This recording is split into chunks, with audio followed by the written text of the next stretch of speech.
Hello and welcome to Talking Europe. My guest today is someone who spends a lot of time thinking about Europe's place in the world and how it can find its feet in the new global order of Donald Trump, Vladimir Putin and Xi Jinping. Indeed, an opinion piece by his think tank goes so far as to call this a post-Western world. Luuk van Middelaar is a Dutch political theorist and historian, and he's the director of the Brussels Institute for Geopolitics. His books include Pandemonium, which is about how Europe dealt with COVID, The Passage to Europe, and Europe's Geopolitical Awakening.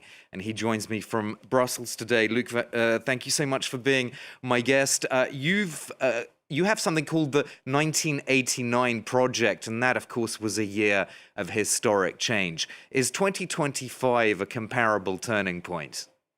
Thank you, Armin, for the invitation. And I think indeed that 2025 might be, in hindsight, at some point be seen as the same pivotal moment in European or even world history as 1989, the end of the Cold War, 1945, end of the Second World War. We could also look at 2022 at the same time. At Russia's invasion in Ukraine, we will say that it put an end to the world, or the period which we refer to as the post-Cold War, the end of the division of Europe, the fall of the Berlin Wall, happy period, end of history, Fukuyama called it. Putin put an end to that already 3 years ago. But in a way, Armin, what Trump does, I would say, is even more fundamental, because what Trump is doing is ending the world order which started in 1945, an 80-year period when US power underpinned the global order, multilateral order, the dollar at the center of that universe, the American army in Europe with NATO to protect us. Now, of course, they're still there, but we can see that order being unraveled. And that's the kind of, I think, underlying objective in all the actions of the Trump administration, be it his actions and opening actually towards Putin when it comes to the war in Ukraine, but also his contempt for Europe as its historic allies. Yeah, I want to come back to so it leaves Europe really exposed. Yeah, that's right. But on the tariffs, of course, we've seen Trump now reversing his position. What do you think was behind that? What's your interpretation of this reversal? Well, my interpretation is probably not very original, but he kept his cool for about a week, notwithstanding the bloodbath on the markets. But then at some point, he lost his cool, and then indeed went in the other direction again, because the risks were getting too big for the US itself to enter a recession. The position of the dollar was even starting to be questioned. I think from the start, they were not entirely clear whether they were doing the tariffs to negotiate, or really that they wanted to keep the tariffs to bring back industry and manufacturing back to the US, which is a goal of some of Trump's advisors. But there are, of course, different schools there in Washington, as there are in Paris, London, or Berlin, or anywhere, and they're fighting it out. And I think part of that fight is within Donald Trump's head, so you never know how it ends. So in a sense, Trump was hit by economic reality, and on Ukraine, he's been hit by reality as well, hasn't he? Because he's not talking about ending the war in 24 hours anymore. That kind of talk has gone. But you've also mentioned something very important, which is the contempt his administration has for Europe. And we can see that in the way Europe has been excluded from any substantive negotiations on Ukraine. Do you think there's anything the EU can do to change that, or is it really powerless? Well, I think the EU, or at least the Europeans, the European powers, France, the UK, and others, should try to get a seat at that negotiation table at some point, because, of course, in the negotiations between the Americans and Russians in Saudi Arabia, about Ukraine, what is at stake ultimately is the future of the European security architecture. It's about how the continent at large, the European continent, I would say all the way from the UK to Ukraine, holds together, how the states on the continent keep the peace. And of course, it is a bit humiliating that there are no European voices currently in that conversation.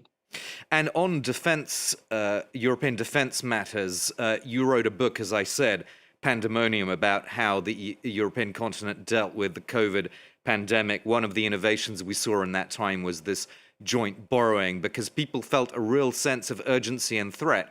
On defense, do you think Europeans have a similar sense of urgency? Definitely. I think we definitely see the change in mentality. I think there's a sense of urgency across Europe. Of course, with the nuance of also where you are on the map, how close you are to Russia there in the Baltic states or Poland, there's more than a sense of urgency. It's close to panic. Whereas in Spain or Italy, it's a more relaxed attitude vis-a-vis Russia, even if in Spain, for instance, they're also very concerned about Russian cyber attacks, hybrid attacks. But overall, I think there is political will at the level of leaders and also public opinions to invest more in defense and to also work more together on this. So that is a real change. And indeed, as you alluded to, some policy initiatives more here in Brussels, like this idea of joint borrowing for defense, they make their way. The Germans, who were always very opposed to these kind of measures, and when Merkel, as you mentioned, she did make an exception during the COVID crisis because of the sheer scale of human suffering in Italy and Spain at the beginning of the pandemic now 5 years ago. But she clearly said, well, this is an utterly exceptional situation and it should not set a precedent for the future. Well, 5 years on, we see we have a war. We have to deal with Putin, with an adversary in the person of Trump, and we are living, let's say, another exception. And the incoming Chancellor Friedrich Merz, who will take office in about 3-4 weeks from now, he has changed course on this. And that's, I think, looking with a bit of distance to all the actions and decisions the Europeans have taken in the past 2-3 months since Trump is in office. This is probably the most important decision taken in Europe, because Friedrich Merz, on behalf of Germany and with the new coalition, has already found the space for 500 billion of investment, not only in infrastructure and transport, which is very urgent, but also in defense.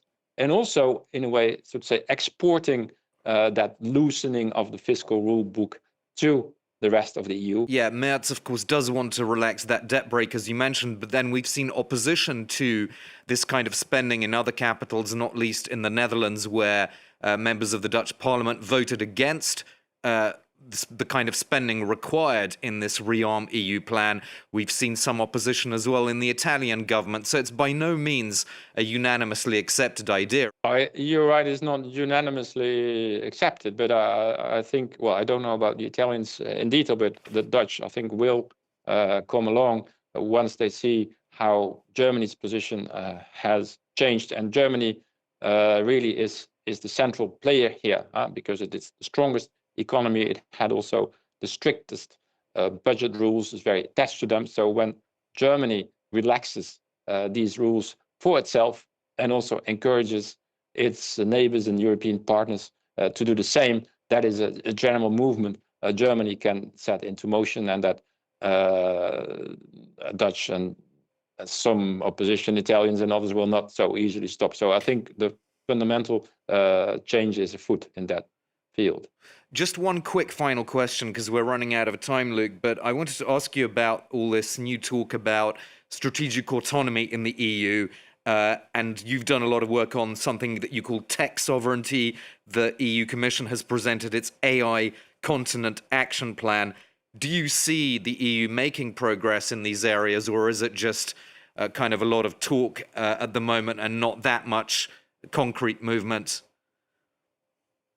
No, I think there is an awareness that the EU in the field of AI risks being squeezed between China and US big tech, especially in the situation now that American big tech is becoming more adversarial and very closely allied to Trump. So there is this awareness that EU needs to be more independent, not only of China, but also of the US in this respect. There are startups, there are initiatives. There was a big AI summit in Paris earlier this year. Now, well, you can say, Armin, that's just all talking, but I think some of this will be followed up with dedicated investments, including with EU funding, but also in national capitals. In Poland alone, last year, there was to the tune of $500 million investment in AI startups. So this is really a continental effort in Washington.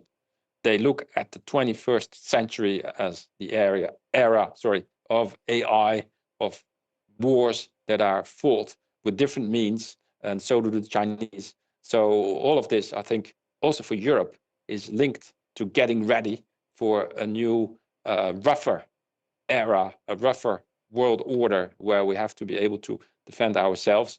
And the awareness that AI and technology are part of that overall government and societal effort is definitely rising. And I'm very happy to see that some of this is now being followed up. Yes, the EU certainly needs to get into the AI game more. Thank you so much for being my guest. We'll leave it there. Luuk van Middelaar, director of the Brussels Institute for Geopolitics, joining me from Belgian capital. Thanks for watching us here on Talking Europe.